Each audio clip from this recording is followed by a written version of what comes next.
अंकित द्विवेदी जी बेंगलोर से। राधा वल्लभ श्री हरिवंश। श्री हरिवंश गुरुदेव भगवान, आपके चरणों में कोटि कोटि प्रणाम। महर्षि, आपकी कृपा से आपके द्वारा प्रदत्त साधन पद्धति से हम चलने का पूरा प्रयास कर रहे हैं, परंतु सूक्ष्मता से देखने पर भोगों में ही सुख है, इसका बात नहीं हो पा रहा। हालांकि धर्म विरुद्ध कोई भोग नहीं भोगते, परंतु जब तक भोग बुद्धि है, श्री जी की से सच्चा प्रेम कैसे होगा? जब तक देह भाव है, देहाभिमान है, तब तक अज्ञान अविद्या रहती है। जब अज्ञान और अविद्या रहती है तो विषयों में सुख है, ये बुद्धि निश्चय करती ही रहती है।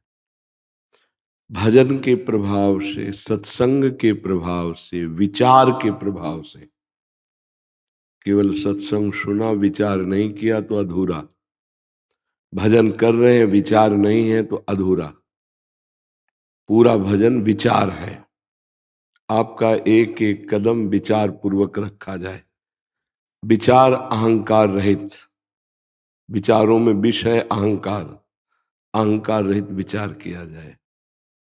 अब विचार, यदि भोगों में सुख होता तो जिनको भोग मिले हुए हैं, जो भोग रहे हैं, उनको तृप्ति हो जानी चाहिए थी, नहीं हो जानी थी। जैसे हमने पानी की चाह की, पानी मिला, प्यास बुझ गई, लेकिन फिर थोड़ी देर बाद प्यास जग गई, फिर पिया, फिर प्यास जग गई। इसे तृप्ति तो नहीं कहा जाएगा। तात्कालिक कामना निवृत्ति हुई पूर्ण होने के कारण तो मुझे शांति सी लगी। वो शांति कामना की पूर्णता की स्थिति में जो कामना नहीं रही उसकी है।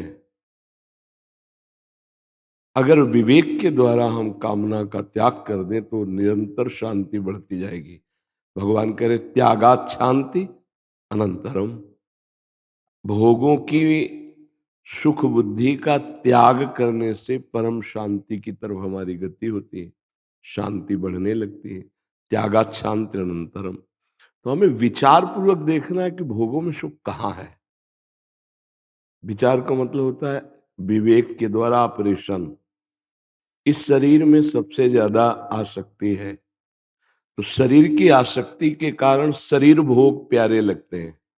जैसे दूसरा शरीर, इस शरीर के कारण सुख बुद्धि दूसरे शरीर में, चाहे वो स्त्री शरीर हो पुरुष शरीर हो, दूसरे शरीर में कौन सा ऐसा स्थान है जहां सुख का विशाल दरिया बह रहा हो। क्योंकि हम सुख समुद्र, भगवान के अंश, सुख राशि हैं। हम बिंदुओं से तृप्त होने वाले हैं नहीं। सिंधु का अंश बिंदु से तृप्त नहीं हो सकता। परमात्मा का अंश प्रकृति के भोग से सुखी नहीं हो सकता। अविनाशी का बच्चा विनाशी पदार्थों के खेल से तृप्त नहीं हो सकता। सिद्धांत को समझिए। अब कहाँ सुख है, अपने शरीर में या किसी और के शरीर में? कहाँ सुख है? जब गौर से देखते हैं तो इस संसार का सबसे बड़ा सुख माना जाता है काम भोग। स्पष्ट, काम भोग सुख सबके हृदय में आकर्षित कर रहा है।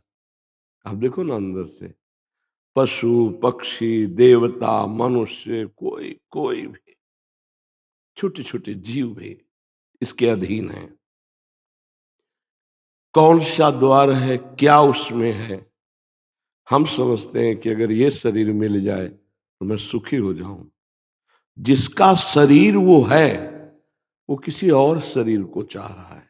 जो उस शरीर को भोग रहा है, उसको घृणा, वो दूसरे शरीर की चाह कर रहा है। हम उस शरीर की चाह करने के कारण उसमें सुख बुद्धि करके जल रहे हैं। अगर अवसर मिला तो चाहे पापाचरण करके भोगना पड़े, पर हम भोगना चाहेंगे। और जो भोग लेते हैं पापाचरण करके, उनसे जेल भरी है, या मार दिए जाते हैं, या बुद्धि डिप्रेशन में आगे चल के चली जाएगी। मन और बुद्धि उसको जला के नष्ट कर देंगे। कहाँ सुख है? अगर नाम जप करते हुए कोई एक डायरी रखे और गृहस्थ हो आप, नाम जप न छूटने पावे, फिर आप सुख लिखना कि कितना मिला आपको, कहाँ मिला आपको। एक केवल धर्म से चलना, मतलब जैसे पातिव्रत धर्म, जैसे एक पत्नी व्रत, फिर आप देखो कुछ ही दिनों में आपको घृणा हो जाएगी। और मन कहेगा इससे नहीं, उससे उससे उससे। ये माया की चाल है। किसी भी जगह कहीं भी कोई भी अगर सुख होता तो थोड़ा तो शांति मिल जाती, लेकिन नहीं, वो दूसरों को देख रहा है। इस अवस्था का शरीर अब नहीं, इससे इस अवस्था का शरीर मिले, इस रंग का मिले, ऐसा हो वैसा। कितना गंदा है दुष्ट मन, कल्पना कर करके फंसाता चला जाता है। बहुत अच्छे अच्छे जो शास्त्रों की बातें जानते हैं उनको फंसा देता है। बोले तो संसारिक जीवों की तो बात जाने दो, जो शास्त्रों के रहस्य को जानना चाहते हैं उनको भी फंसा देता है। एकमात्र जिनकी बुद्धि श्री भगवान में सुख है ऐसा निश्चय करके जबरदस्ती मन को ऐसे भोगों से हटाकर नाम जप, भगवत सेवा, संत सेवा और धर्म पूर्वक विषय भोगना, धर्म की सीमा के अंतर्गत, तब जाके कुछ दिनों में अपने आप हृदय पवित्र होगा। और ऐसे जैसे कोई वमन नहीं खाना चाहता, ऐसे रमा विलास राम अनुरागी, तजत बमन जिम जन बड़भागी। वो बड़भागी भक्तजन वमन के समान भोगों का त्याग कर देते हैं।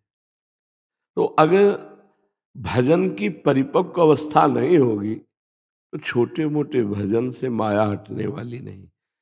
क्योंकि जैसे भक्ति भगवान की प्रिया है ऐसे माया भी भगवान की है। भगवान को मायापति कहा गया ना। अब खेल रखा गया है जैसे कबड्डी का, दोनों पक्ष एक ही स्कूल के हैं। मम माया दुरत्तया कहा भगवान ने, और ममैवांशो, तुम भी भगवान के और वो भी भगवान की। तुम हो भक्ति पक्ष में, वो है माया पक्ष, लेकिन दोनों भगवान की ही शक्ति से हैं। अब आपको जैसे कबड्डी में जाया जाता है ना, तो कबड्डी कबड्डी कबड्डी, तो राधा राधा राधा राधा राधा, अगर श्वास टूट गई तो आउट, और वो पकड़ करके तुम्हारी श्वास तोड़ना चाहेंगे, तुमको वहां से घसीटते हुए अपने पाले पे आला है। वो काम क्रोध लोभ मोह तुम्हें फंसाना चाहेंगे, वो पकड़ लेंगे तुम्हें, पर तुम्हें फंसना नहीं, उनसे छूट के अपने पाले में आना है। और सांस नहीं तोड़नी, राधा राधा राधा राधा राधा, फिर तुम जीत जाओगे, नहीं तो आउट हो जाओगे। ले हो जाते हैं। हाँ बिल्कुल कबड्डी का खेल समझो, जाना पड़ेगा तुम्हें, क्योंकि व्यवहार में गृहस्थी में या कोई भी हो जाना तो पड़ेगा ही माया पक्ष में। अब हम क्या करते हैं कि जहां हमारे ऊपर अटैक हुआ काम क्रोध लोभ मोह मद मत्सर, तो हम भूल गए कि हमें राधा राधा बोलना था। बहुत सुंदर रूप है, बहुत सुंदर पदार्थ है, बहुत सुंदर, वो लुभायमान किया काम ने तो उसमें या गुस्सा गया, बहुत दुष्ट है, बहुत नीच। अब वो भूल गए तुम यहाँ बोलने आए थे कबड्डी, तो राधा राधा राधा राधा, आउट हो गए तुम पहले, छूट गया नाम, आउट हो गए। कह हनुमंत विपति प्रभु सोई, जो तो सुमिरल भजन, फंसा लेगा। नहीं तो आप सच्चे वाले हैं, थोड़ा नाम ऐसा स्टॉक बने कि वो आपके पाप को भस्म करे, पहले अनर्थ की निवृत्ति करे आपकी, तो आप खुली आंख से देखेंगे कि त्रिभुवन में कहीं भी सुख नहीं है। किस में सुख है, किस में सुख है? अपने को जरा इस विषय पर विचार में लाओ कि सुख किस में है। पर क्या है, सत सुख की तरफ कदम बढ़े नहीं तो वृद्ध शरीर हो जाता है, और लालसा उन्हीं भोगों की रहती है। पूरे जीवन भर जिन भोगों को भोगा, कुछ हाथ नहीं लगा, मरते दम तक उन्हीं भोगों को भोगने की इच्छा रहती, भोग भले न पावे। ये बात समझ लो। इसलिए नाम जप और बढ़ाओ, सत्संग सुनते रहो, और पहले मानी संख्या से सवाल हल होता है। मानी संख्या सुख प्रभु के नाम रूप लीला धाम में है, संसार के भोगों में नहीं है। पर हम गृहस्थ हैं, सांसारिक सुखों का भी एक समुदाय है जिसका हम सदुपयोग करते हुए भजन करते हैं। प्रवृत्ति मार्ग और निवृत्ति मार्ग दो है ना। अब वो हमें काम आएगा तो हमारी पत्नी है धर्म पूर्वक, मोह आएगा तो पुत्र आदि है उनमें भगवत भाव पूर्वक, स्वाद के भोजन की इच्छा है तो बनाकर भोग लगाकर प्रसाद, बड़ा बढ़िया है भगवत प्राप्ति का मार्ग, गृहस्थी का भी। तो कहते विरक्ति में क्यों, तो ये सिंहों का मार्ग है, सूरवीर बहादुरों का। इसमें नहीं कि काम आया तो लुढ़क गया, क्रोध आया तो लुढ़क गया। उसमें है कि वहां तुम्हें पाप नहीं लगेगा, पर तुम, ये खुले मैदान की लड़ाई है। तो भगवान जिसको चयन करते हैं वो इस मार्ग में जाता है, जिसको चयन करते हैं इस मार्ग में जाता है। पर दोनों मार्ग भगवान तक ही जाते हैं अगर अपनी अपनी पद्धति से चले। तो ये सुख बुद्धि तब तक नष्ट नहीं होगी जब तक भगवदानंद नहीं मिलेगा। ध्यान रखना, निज सुख बिन मन होई की थीरा। जब तक भगवदानंद नहीं मिलेगा, घर में आनंद नहीं मिलेगा, तो बाहर तो भटकेगा ही मन। इसलिए खूब नाम जप करो और विचार पूर्वक हर कदम, मतलब हर चेष्टा अंदर से विचार पूर्वक। नहीं, अगर इसमें सुख होता, महाराज ययाति अपनी जवानी भोगे, फिर अपने बेटे की जवानी ली और उसको भोगा, फिर भी वही तृष्णा। तब उन्होंने त्याग करते हुए कहा कि एक भगवद विमुख अजितेंद्रीय पुरुष को विश्व का सब भोग मिल जाए तो भी तृप्त नहीं हो सकता। नाम जप, इसकी शांति तभी है जब हम अधर्मयुक्त भोग तो भोगे ना, और धर्मयुक्त भोगों को विचार पूर्वक, भगवत चिंतन पूर्वक, तब आपको समझ में आएगा। कहीं सुख, हृदय की बात कहता हूं, कहां सुख है? आप सोचो, कहां सुख है? विचार करके देखो। ये जो भी यहां अच्छा लग रहा है वो केवल देखने में अच्छा लग रहा है। छू लिया तो फंस गए, बस ये है। कहीं सुख नहीं, कहीं सुख नहीं। अगर सुख है तो भगवान का चिंतन करते हुए जब मन निष्पाप हो जाएगा तब आपको पता चलेगा यही सुख है, यही हृदय में ही सुख है। बिल्कुल जैसे कोई उल्टी नहीं खाना चाहेगा बमन, ऐसे है सारा भोग। ये माया रचित है, ये ऐसा भ्रम है कि वो समझाने से नहीं। नाम जप, जितना अधिक नाम जप करोगे उतने पाप नष्ट होंगे। जैसे जैसे निर्मल हृदय होता गया वैसे फिर। और खास बात है, जैसे आपकी भोगों में रुचि नहीं है, आप गृहस्थ में हैं, आप भोग भोग रहे हैं, आपका कुछ बिगड़ने वाला नहीं, क्योंकि आपकी रुचि नहीं है। पर पत्नी है, परिवार है, आपकी रुचि नहीं पर उधर रुचि है, आपका कुछ बिगड़ने वाला नहीं। अच्छा, आप बिल्कुल नहीं भोगते हैं, न ब्याह हुआ है न इधर भोगते हैं, लेकिन अंदर अंदर चिंतन करके सुखी हो रहे हैं भोगों का, कुछ नहीं, अध्यात्म नहीं बन पाएगा। बात समझना हमारा। एक भोगते हुए उसका कुछ नहीं बिगड़ रहा, और एक रोके हुए है पर उसका चिंतन कर रहा है और उसमें सुखी हो रहा है, उसको अध्यात्म का सुख नहीं मिलेगा, कोई उन्नति नहीं होगी अध्यात्म की। बिल्कुल ये खास बात अंदर समझना। जिस समय विषयों का ध्यान चिंतन होता है, भगवत चिंतन छूटा तो गंदा हो रहा है मन।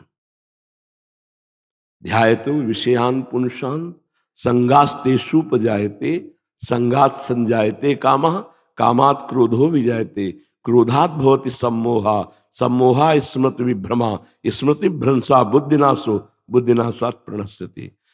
मन एक बहुत बड़ा कैमरा है। जैसे सीसी जो टीवी है, कोई निकला, खड़ा हुआ, बैठा, बात किया, चला गया, फोटो खींचने की जरूरत नहीं, पूरी वीडियो रखी है उसमें। ऐसे ये मन पूरी सीसीटीवी समझो। ये द्वार है उसके पकड़ने के, 5 ज्ञानेंद्रियां। अगर आपने गंदा कोई दृश्य देखा, गंदी बात सुनी, गंदी बात बोली, कभी गंदी बात की या गंदी बात पढ़ी, तो आपकी वीडियो तैयार है। सुनने पर वो पूरी फिल्म तैयार करके आपको दे देगा। आज वहां हुआ, 5 लोगों ने ऐसा किया, ठीक है, अब एकांत में बैठिए, अब वो 5 लोग ले आएगा, वो क्रिया ले आएगा, सब फिल्म बना के आपको दिखा दे आपके। अब आप एकदम उसी भाव से भावित हो गए जिसमें 5 लोग भावित हुए थे। ये है इसकी चालबाजी। अंदर से देखना है हमें, सुनने को सावधानी से, देखने को सावधानी से, बोलने को सावधानी से, अब अंदर के चिंतन की सावधानी।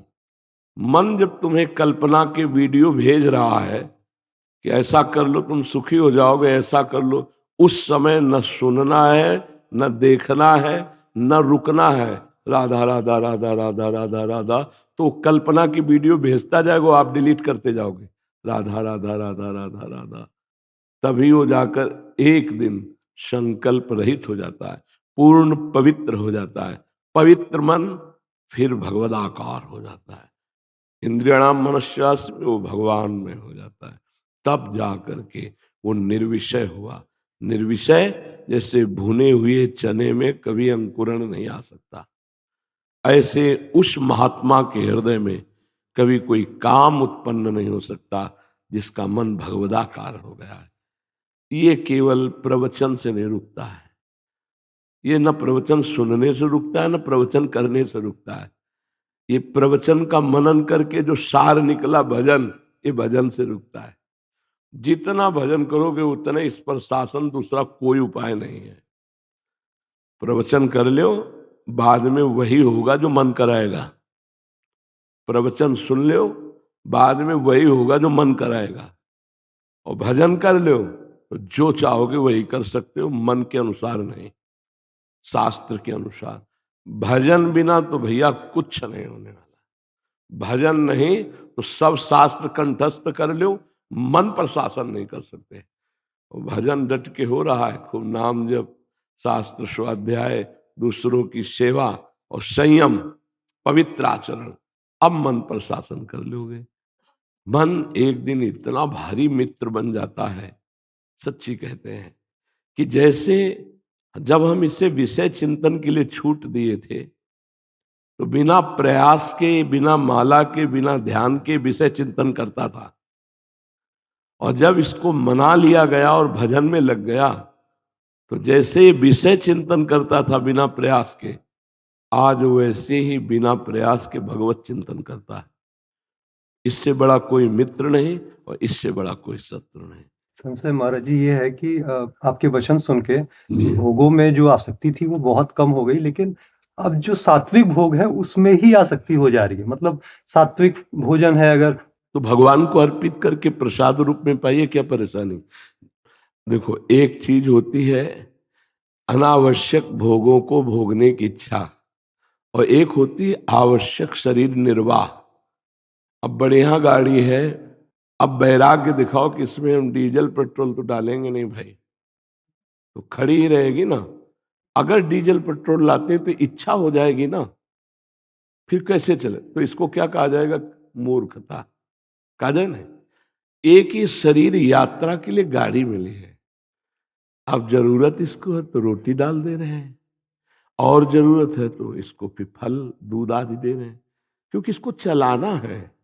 ये हम भोगता नहीं है। इस शरीर इन विटामिन, प्रोटीन, इनसे ये चलता है। अभी आप भोजन बंद कर दो, पानी बंद कर दो, अभी आपकी याददाश्त खत्म होने लगेगी, क्रिया करने की शक्ति क्षीण होने लगेगी, अभी कोई साधन नहीं बनेगा। तो ये शरीर है भैया, आप नहीं हो। इसको ठंडी लग रही तो कपड़ा पहना दो, ठंडी का चिंतन क्यों करें। भूख लग रही है भोजन पवा दो, हम चिंतन क्यों करें, वो चिंतन करेंगे प्रभु का। अब कह दे कि भूख लगती तो भोजन की याद आती है, तो हमारी ये कमियां है। नहीं नहीं, इसकी जरूरत है। शुगर कम होगी तो मीठे की चाह हो जाएगी, नमक कम होगा तो अच्छा नमक पानी की इच्छा जागृत। इस शरीर की आवश्यकता है। देखो मोटरसाइकिल में तो तेल डालते हैं ना, इसके बाद और कुछ वो डालते हैं, हाँ, तो वो घी समझो थोड़ा उसको भी शरीर को चाहिए। जब लोहे लंगड़ की गाड़ियां, लोहे की गाड़ियों में सब चाहिए, तो थोड़ा घी है, थोड़ा दूध है, सब्जी है, फल है, खाए पिए और खूब मेहनत किए और खूब भजन किए, गंदे आचरण नहीं किए। अब इसका मतलब थोड़ी कि हमें पानी पीने की इच्छा जागृत हुई, ये बहुत तो गलत बात है। नहीं, गलत बात है नहीं, शरीर को पानी चाहिए, शरीर को भोजन चाहिए, शरीर को प्रोटीन विटामिन चाहिए, तभी तो हम यात्रा कर पाएंगे। अगर गाड़ी में बैठे हैं, हमें चाहिए, थोड़ा शीशा भी साफ होना चाहिए, नहीं एक्सीडेंट हो जाएगा। तो ये शीशे हैं, नेत्र, हाँ, इन पर माया का पर्दा न चढ़े, नहीं तो कहीं ना कहीं भिड़ा देंगे। बुद्धि साफ है, नेत्र साफ, देखो ना गाड़ी को साफ करते कि नहीं करते। तो हम इसे नहलाते हैं, धुलाते हैं, कपड़ा पहनाते हैं, अच्छा खवाते हैं, जो जितना धर्म पूर्वक, और इसको अच्छे काम में लगाते हैं। अब गाड़ी बुरे काम के लिए ले जा रहे हो या अच्छे काम के लिए, ये तुम्हारी बात है, ड्राइवर की बात है। अब आप शरीर से पापाचरण कराते हो या धर्माचरण, ये तुम्हारी बात। लेकिन इसको भोजन देना, वस्त्र देना, इसकी व्यवस्था करना, इसको स्वस्थ रखना, ये हमारा कर्तव्य है। कर्तव्य को हम इच्छा थोड़ी कहते हैं। अब कहते हैं कि नींद लेना, भगवान आदेश करते हैं ना, युक्त आहार विहार से, थोड़ी देर व्यायाम करना, थोड़ी देर टहलना, ये सब शरीर के लिए आवश्यक है। अब उसको इच्छा नहीं कहा जाएगा। टहल रहे हैं तो हम नाम जप कर रहे हैं, भोजन पा रहे हैं तो नाम जप कर रहे हैं, मेहनत कर रहे हैं तो नाम जप कर रहे हैं, सारे कर्म भगवान को अर्पित कर। भक्ति को मतलब एक अलग मान लिया गया है, ऐसा नहीं है। जब सही माने में भक्ति की बात समझ में आएगी तो सब कुछ भक्ति हो जाएगा। तुमसे सच्ची कहते हैं, जिस दिन तुम भगवान को अंतर से समर्पित हो गए तो तुम कहीं भी चलो, परिक्रमा हो रही है, हमारी बात नोट कर लेना, तुम्हारे पैरों का चलना परिक्रमा माना जाएगा, तुम्हारे हाथों से जो क्रिया होगी वो पूजा मानी जाएगी, तुम्हारी वाणी से जो निकलेगा वो स्तोत्र माना जाएगा। क्यों? क्योंकि आप भगवान को समर्पित हो चुके हैं। शरणागति भगवान की हो जाए तो हर कार्य श्री भगवान की पूजा हो जाएगी। तो ये शरीर के इस मंदिर में प्रभु बैठे हैं। जब हम भोजन पाते हैं तो प्रभु के पास जा रहा है, शरीर को नहला धुला रहे, मानो मंदिर में पोछा लगा रहे। भाव ही तो है, शरीर तुम थोड़ी हो।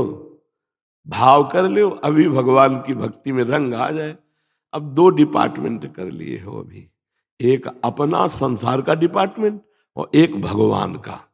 बहुत समय लगेगा, बहुत समय लगेगा, देख लेना। 2 हटाओ, एक डिपार्टमेंट। हम माला जप रहे तो श्री भगवान में, फावड़ा चला रहे तो श्री भगवान में, एकांत में पूजा गृह में बैठे तो भगवान में, ऑफिस में तो भगवान में, दुकान में तो भगवान में, तब सच्ची भक्ति होगी। पक्का समझ लीजिए, इस शरीर की सेवा भगवान की सेवा है, ये मानना पड़ेगा। अगर ये नहीं मानोगे तो फिर ये अशांति बनी रहेगी और परेशानी रहेगी। एक बार राधा बाबा के सामने मीठा, तो भाई जी से कहा कि क्या ब्रह्म बोध होने के बाद, भगवत साक्षात के बाद ये इच्छा रहती है मीठा आदि की? तो भाई जी ने कहा कि इसे आप कमी मत मानिए, अब शरीर को जरूरत है शुगर की, मीठा की, तो मांग कर रहा है तो उसको खवा दो, अब कोई शरीर थोड़ी हो। ये बात देखनी है। अब प्यास लगी है तो पानी देख के मन हुआ कि पी ले, बोले ये तो इच्छा है। नहीं नहीं, जरूरत है, ये पानी की जरूरत है। तो इन बातों पर ध्यान रखना है, इसको हम इच्छा नहीं कहते। एक दिनचर्या है जो शरीर की आवश्यकता है। हाँ, अब खा पी के सब बिल्कुल, अब हम गंदा चिंतन कर रहे हैं, गंदी बातों में हमारा अब इसे रोकना है। पराई माता बहनों की तरफ गंदी अब रोकना है। पराय धन आदि को देख करके इच्छा करना कि हम भी इतना धन कैसे प्राप्त करें, जैसे भी मिले, ये गलत है। हम धर्म पूर्वक चले, और ये जो है शरीर की आवश्यकताएं, ये चाहिए, ये होती रहेंगी, ये सिद्धों में भी होती है।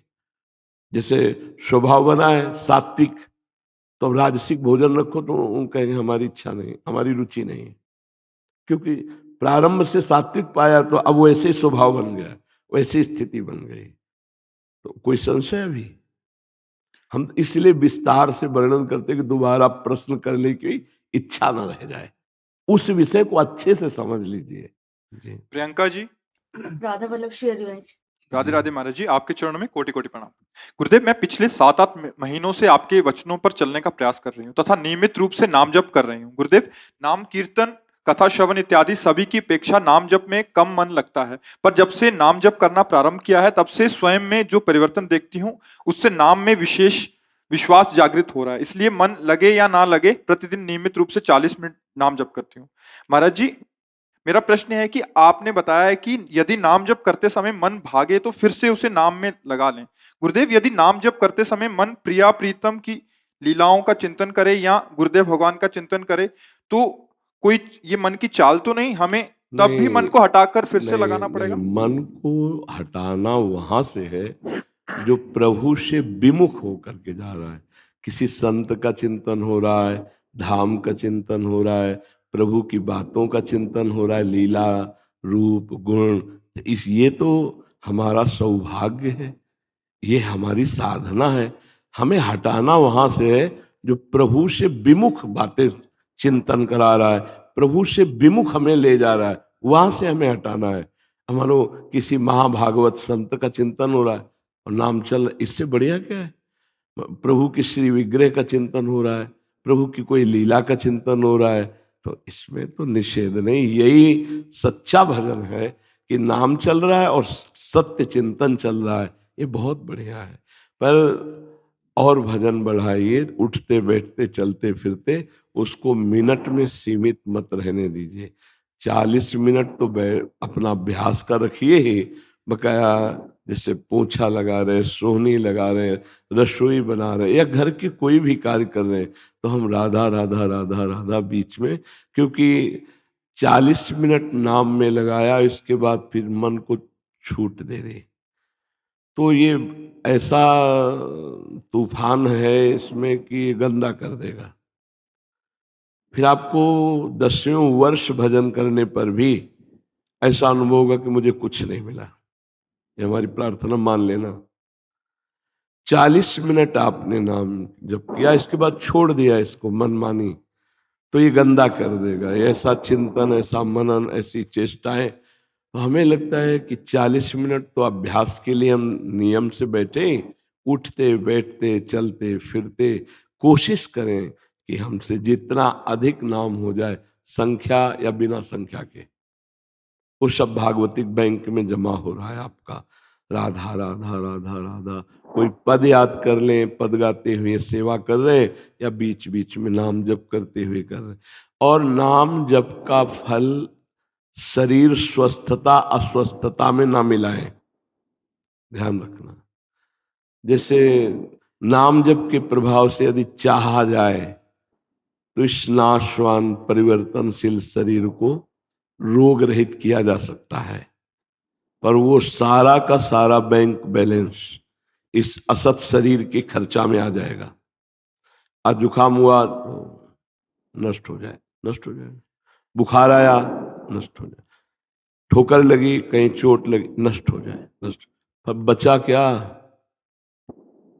भजन किस लिए किया जाता है? भगवान की प्राप्ति के लिए। इसलिए बड़े बड़े संतों में देखा गया कि वो हर कष्ट को सह लेते हैं। भजन का फल ये होता है कि हर कष्ट की स्थिति में हमारा भजन नहीं रुका, हमारी दिनचर्या नहीं रुकी, हमें अंदर से कोई कष्ट नहीं है, हमारा मन प्रसन्न है। भजन का फल ये नहीं होता कि जुकाम ना हो, बुखार ना हो या कोई कष्ट ना हो, नहीं, ये आएंगे और ये मिटाए जा सकते हैं भजन से, पर आपके पास बचेगा फिर क्या? और हमें प्रभु की प्राप्ति करनी है।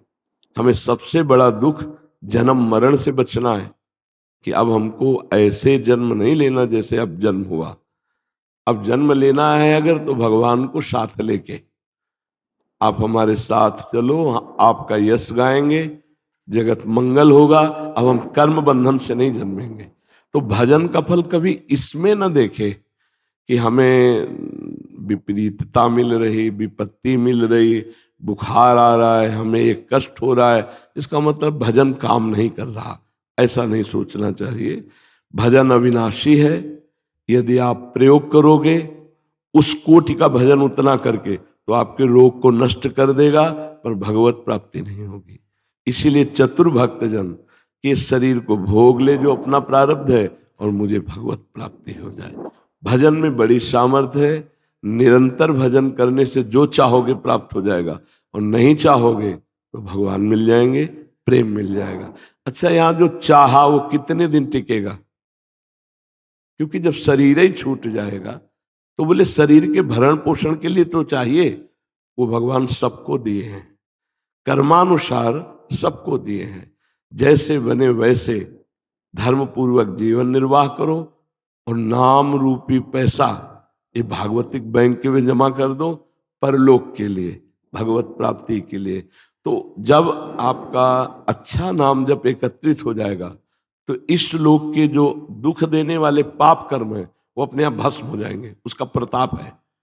जहां पाप कर्म भस्म, तो इस लोक में भी आप सुखी हो जाएंगे और भगवत प्राप्ति भी हो जाएगी।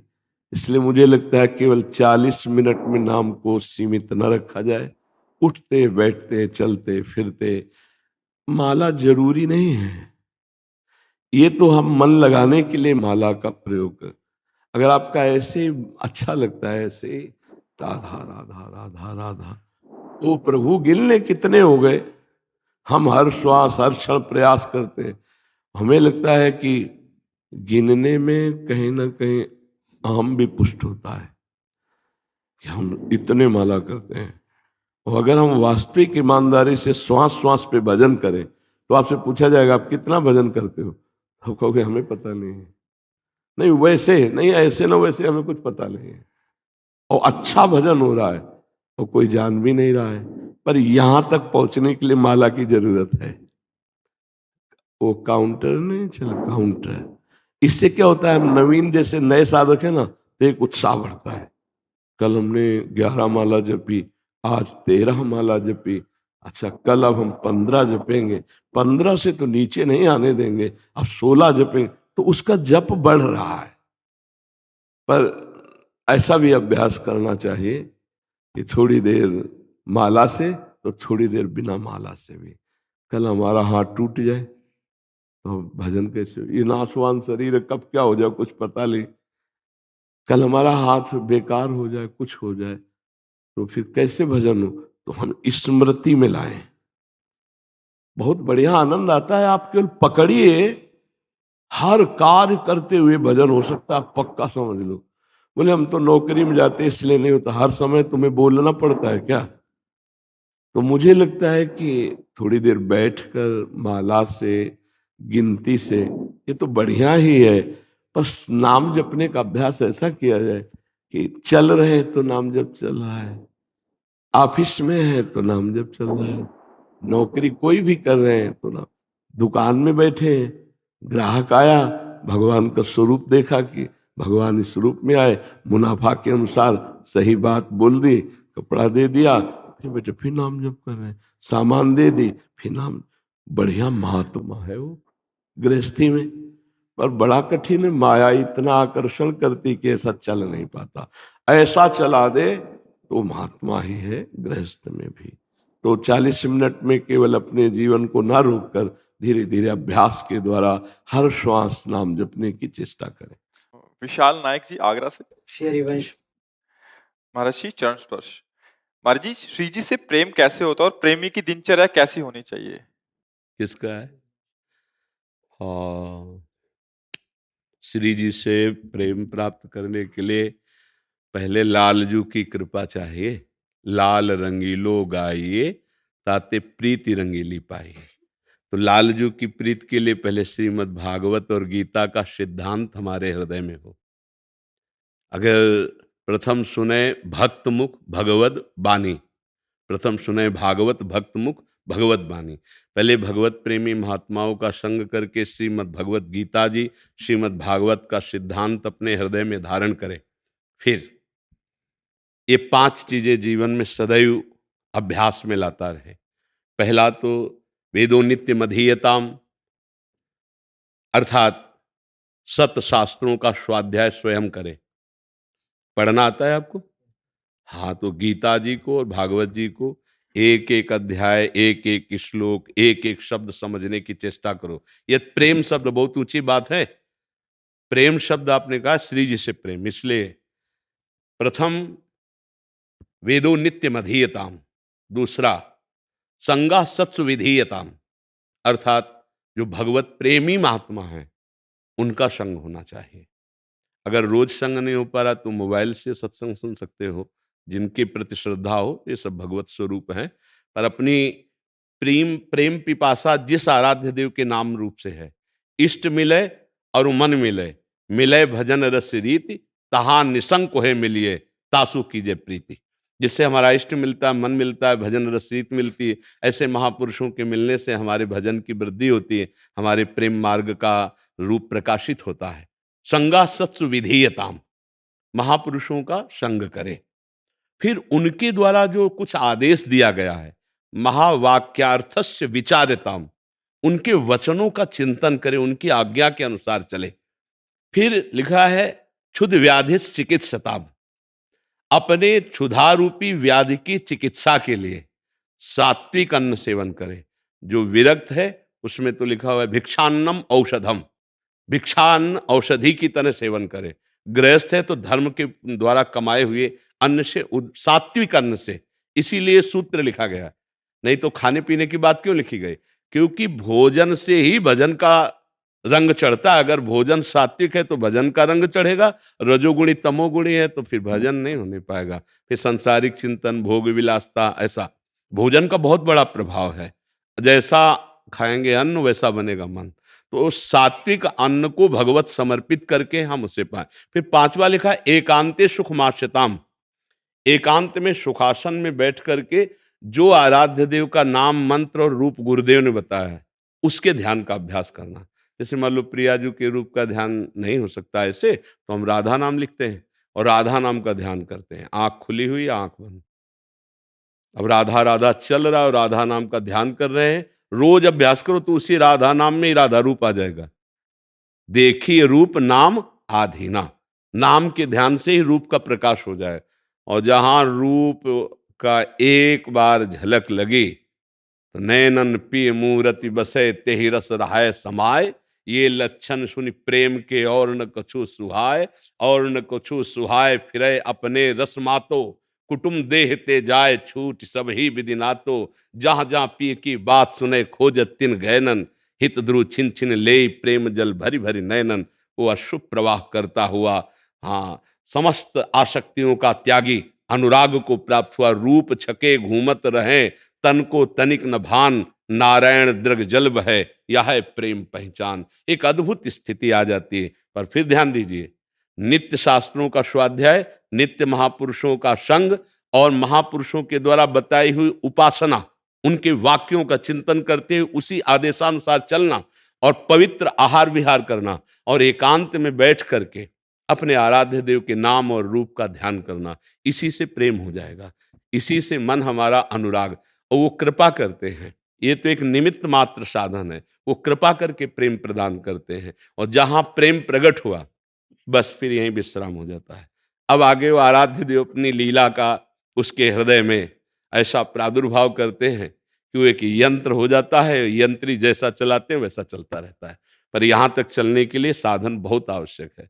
अब आजकल ब्रह्मचर्य पर ध्यान ही नहीं दिया जा रहा, नए नए बच्चे ब्रह्मचर्यहीन हो रहे हैं, तो और साधना कैसे बनेगी? हर साधना की नींव ब्रह्मचर्य है। जब तक हम ब्रह्मचर्य ठीक नहीं रखेंगे, खान पान ठीक नहीं रखेंगे, तो साधना की बातें सुन लेंगे, कर लेंगे, पर साधना नहीं होगी। हाँ, चाहे गृहस्थ में हो चाहे विरक्त में। गृहस्थ में है तो संतानोत्पत्ति के लिए धर्म पूर्वक, और विरक्त में है तो आजीवन ब्रह्मचर्य का पालन। ब्रह्मचर्य बहुत आवश्यक है। जैसे नए बच्चे हो इसलिए उस पर आए। ब्रह्मचर्य है तो शास्त्र स्वाध्याय करोगे तो आपके समझ में आने लगेगा। ब्रह्मचर्य है तो महापुरुषों की बातें सुनोगे, आपके समझ में आने लगे। ब्रह्मचर्य है तो आहार शुद्धि की अत्यंत आवश्यकता है। ब्रह्मचर्य है तो आप एकांत आसन में शांत बैठ सकते हैं, क्योंकि आपके शरीर में बल है, अध्यात्म बल ब्रह्मचर्य। आप 48 मिनट, 1 घंटे, 1.5 घंटे शांत बैठे हुए राधा नाम का ध्यान कर रहे हैं बिना हिले डुले। देखो कठिन है बैठना, अगर ब्रह्मचर्य नहीं तो आप नहीं बैठ पाओगे। इसलिए ऐसे साधन से चले तो महापुरुषों का आदर सत्कार संग और उनकी चरण रज का सेवन करने वाला निश्चित प्रेम को प्राप्त हो जाता है। हाँ, ये महत्पाद रजोभिषेकम प्रेम प्रदान करता है। वृंदावन की रज लगाओ, रसिकों का संग करो, और जो साधन बताया उस साधन से चलते रहो। उठते बैठते चलते फिरते राधा राधा राधा राधा रटते रहो और शास्त्रों का स्वाध्याय करके संयम पूर्वक चलो। चलना तो एक निमित्त मात्र है, भगवान बहुत जल्दी कृपा कर देते हैं। वो जब देखते हैं कि साधक मुझे चाहता है प्राप्त करना, तो वो सारा संयोग अंदर से बना देते हैं। वो निमित्त मात्र केवल साधन होता है, बात तो कृपा से होती है। तुम्हारी कृपा तुम्हें रघुनंदन, जहाँ नहीं भगत भगत और चंदन। आपकी कृपा से ही भक्तजनों के हृदय में शीतलता प्रदान करने वाले आपका प्रेम प्रकाशित हो जाता है। सुरेंद्र शर्मा जी दिल्ली से। राधा वल्लभ श्री हरिवंश महाराज जी, आपके चरणों में कोटि कोटि प्रणाम। गुरुजी, मैं नाम जप तो करता हूँ, लेकिन मैं बाहरी वातावरण में जब लोगों से बात करता हूँ तो वहां ना चाहते हुए भी एक दूसरे की बुराई अपशब्द बातें करते हुए निकल जाते हैं। बाद में पश्चाताप होता है, तो मैं इसके लिए क्या करूं गुरुदेव? सावधानी, जब हम किसी से बात करें तो सबसे पहले विचार करें कि हम भक्त हैं अंदर से, हम भगवान के मार्ग के पथिक हैं। हमको अपने मार्ग के विरुद्ध संभाषण नहीं करना। अब जैसे कोई तुम्हारे साथ किसी की निंदा की बात कर रहा है तो आप कह सकते हैं कि आप अपनी बात और मेरी बात कीजिए। किसी की निंदा की बात करने से हम उसका सुधार नहीं कर सकते, आप भी नहीं कर सकते, और हमारा हृदय ऊपर से मलिन हो जाएगा। तो इन निंदा की बातें करने से अच्छा नहीं है। अगर वो नहीं मानता है तो हम हट जाते हैं। धर्म की रक्षा के लिए, अपने मार्ग की पुष्टता के लिए, भगवान की सिवा हम किसी और का इस कोट से आदर नहीं करते कि उसका आदर करने से हमारा धर्म नष्ट हो जाए। अगर हम अब इनसे बात नहीं करेंगे तो ये नाराज हो जाएंगे। नहीं, आप धर्म से बात करोगे तो आपसे बात करेंगे। नहीं, हम आपको कुछ बोलेंगे नहीं, लेकिन आपसे बात नहीं करेंगे। फिर हमको कौन गिरा सकता है? तो यही आप अपने मन को समझा दीजिए। किसी की निंदा, किसी के पाप की बात, किसी की दुख पहुंचाने की बात ना हम सुनेंगे ना हम बोलेंगे। फिर देखो व्यवहार में पवित्रता आने लगेगी। आपसे वो लोग डरने लगेंगे बात करने से जो गंदी बातें करते हैं, जो निंदा करते हैं कि ये तो सुनेगा नहीं, ये चुप हो जाएगा, हट जाएगा, काहे को बेकार इससे हम बात करें। पर जब हम रस लेकर बात करेंगे, अच्छा ऐसा हुआ, तो और सुखी होकर के वो निंदा की बातें, कमी की बातें, मलिन मन है ना, तो दूसरे की निंदा करना बड़ा अच्छा लगता है। मलिन मन में, पवित्र मन में नहीं। पवित्र मन में तो जरा सी दूसरे के मन की निंदा की बात आई सो आग लग जाती है, हाय हाय मच जाता है। हे प्रभु, ऐसी बात कैसे आ गई? आप सबके हृदय में बैठे नाथ। हाँ, मायाकृत उनसे दोष हो सकता है, तो हम कौन होते हैं? हमें अधिकार थोड़ी दिया गया कि हम किसी की निंदा करें। अरे मायाकृत पूरा संसार है, सब अपने अपने भाव कर्म के प्रेरित होकर के, वैसे सब हम क्यों किसी की निंदा करें? पर निंदा के किए ते आवत नहीं कछु हाथ, मूरख पर्वत पाप को ले चल अपने साथ। दूसरे की निंदा करने से हाथ कुछ लगता नहीं, और जिसकी निंदा की जाती है उसका पाप अपने माथे पे लेके नरक जाना पड़ता है। हम क्यों पाप करें? पुण्य करना कितना कठिन है। वो पुण्य नष्ट हो जाता है अगर मान लो किसी संत की, भक्त की निंदा कर दी। बोले भक्तन निंदा अति बुरी भूल करे जिन कोय, किए सुकृत बहुजन्म के छिन में डारे खोए। बहुजन्म के पुण्य एक क्षण में नष्ट हो गए। ये ऐसा गलती है किसी संत वैष्णव की निंदा कर देना। साधु अवज्ञा तुरत भवानी, कर कल्याण अखिल के हानि। अच्छा, आप क्या जाने किसका क्या स्वरूप है, कौन किस भाव से क्या कर रहा है, अपने को क्या? तेरे भावे जो करे भलो बुरो संसार, नारायण तू बैठ के अपनो भवन भुआ। हमको अपना ठीक करना है। जब कोई निंदा करने लगे तो राधा राधा राधा हट जाओ। जब तुम्हें गुस्सा आवे किसी की निंदा करने की तो मौन हो जाओ। अब नहीं बोलेंगे जब तक मन नहीं शांत हो जाएगा, नहीं बोले। ऐसे बचा जाता है। फिर एक स्थिति आ जाती है जिसमें ये सब बातें होती नहीं। पर जब तक ये बातें हैं तब तक मौन हो जाओ। जहां कोई निंदा करने लगे तो सुनो नहीं, राधा राधा राधा राधा राधा राधा चल दिया। अब वो क्या बोलेगा? उसका आदर ना करो, उसकी बातें ना सुनो। प्राय संसार के लोग जब चार लोग बैठेंगे तो भगवत चर्चा तो करेंगे नहीं, इतना सौभाग्य कहाँ है। वो किसी न किसी की गुण चर्चा और दोष चर्चा, दो ही चर्चाएं हैं। गुण चर्चा, बहुत बढ़िया आदमी है, ऐसे से ऐसा, और वो है ना, वो ऐसा। अब एक की तो स्तुति की, दूसरे की निंदा की, एक की बड़ाई की, दूसरे की अवहेलना कर दी, बात गड़बड़ हो गई। दोनों में श्री भगवान है, ये हम देखने चले थे। एक की बड़ाई कर दी, एक की निंदा कर दी, हमारा मन मलिन हो गया।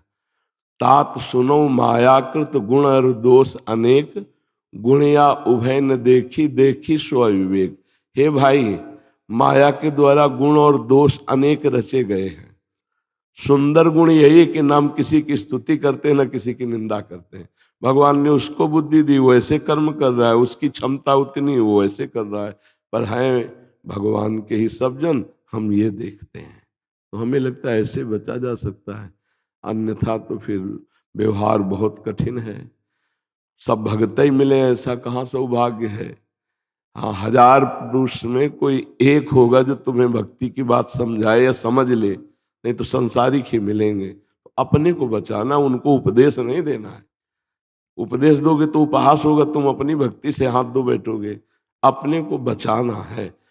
फिर लोग उसे पागल भी कह सकते हैं कि पता नहीं किस दिमाग का आदमी ये है, ऐसे कह सकते हैं।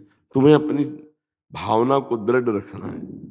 उसे यहाँ ज्यादा बुद्धिमान बनने से ही फंसा जाता है, थोड़ा अगर कम बुद्धिमान बने तो निकल जा सकता है।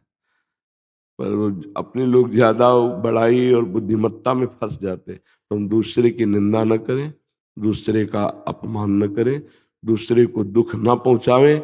यदि हमारी कोई निंदा करता है, अपमान करता है, दुख देता है, तो हम उसे भगवत प्रसाद मान के सह लेते हैं। तो हमारे अंदर जो क्षमता आएगी वो भगवान की प्राप्ति कराने वाली होगी, पक्की। फिर बीच में कभी कभी बोला है कि जो धर्म की हानि कर रहा हो या राष्ट्र की या ऐसा, फिर हम उस समय नहीं सहेंगे। फिर उस समय हम कानून का सहारा लेके, बल का सहारा लेकर उस धर्म आचरण को नष्ट करने वाले को हम रोकने की चेष्टा करेंगे। पर ये आगे की बात है, पहले अपने व्यवहार में सहन करना सीखें। समझ पा रहे आप जी? वाहेगुरु जी का खालसा, वाहेगुरु जी की फतेह। ठीक है। आप ये आपके परिकर के संत जन आए थे तो हमें प्रदान किया था ये माला, ऐसे ज्ञानी शेर सिंह जी के चेले। अच्छा, हाँ, हमें नाम तो याद नहीं था, अब नाम नहीं याद दिलाई था। हाँ, वाहेगुरु जी का खालसा, वाहेगुरु जी की फतेह। बहुत अच्छे संत, बहुत अच्छे संत। हमारा जीवन उन्होंने बताया। हाँ, मतलब साधुता देखने को मिली। हाँ, बहुत दैन्य और बहुत निर्मल संत है। और जैसा नाम ज्ञानी वैसे ज्ञानी है भी वो। हाँ, बहुत अच्छा लगा हमें मिलकर के। उनकी दृष्टि बहुत ज्यादा आगे। हाँ, बहुत सुंदर दृष्टि। मतलब बाद में जब उनके जाने के बाद चिंतन हुआ तो बहुत अच्छा लगा कि आज हमें संत समागम मिला। हाँ, संत समागम भगवान की कृपा से मिलता है। राधा राधा राधा राधा राधा राधा राधा राधा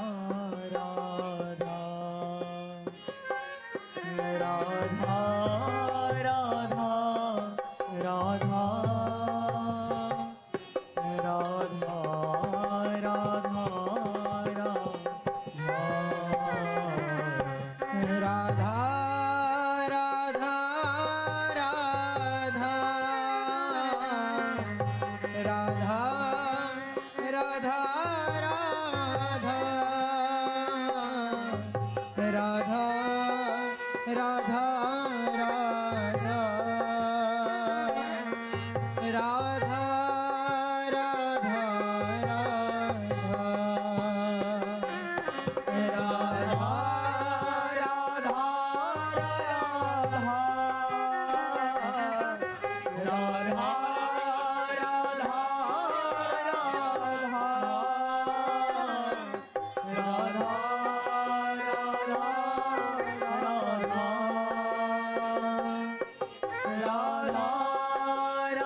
राधा